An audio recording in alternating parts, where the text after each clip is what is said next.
біздің арамызда, яғни 5 уақыт намаз оқып, ораза тұтып, өзіне діні тарапынан көбірек көңіл бөліп жүрген бауырларымыздың арасында иншаалла, альхамдулилля, мәшә алла деген сөздер кездесіп жатады. Енді осы сөздерді қай жерге қолдану керек, қалай дұрыс айтылады, осының мағынасын бір аша кетейік. Ең бірінші әрине жиі кездесетін, ол альхамдулилля деген сөздің мағынасы барлық мадақ мақтау Аллаға болсын деген сөз. Осы жерде барлық деген сөз жоқ.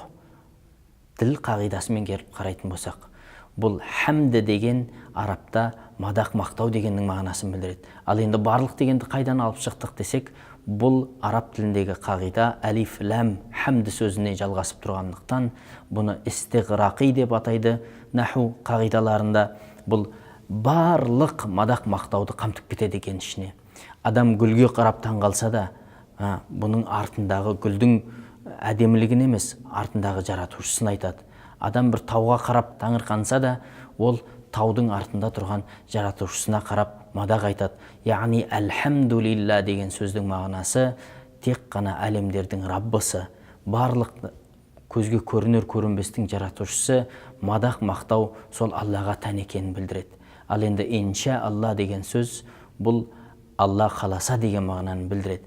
Алла қаласа деп іс бастаған адам, Алла қаласа деп бір нәрсеге бел буған адам, иншаалла, Алланың қалауымен жақсылықтарға қол жеткізеді. Ал енді мәшә алла деген сөз, бұл Алланың қалауы болды деген сөз. Алланың қалауы болды деген сөз, яғни біз тағдырымызда не кездессе, соған бас идік, соған мойын сұндық, соған разымыз деген мағынаны білдіреді.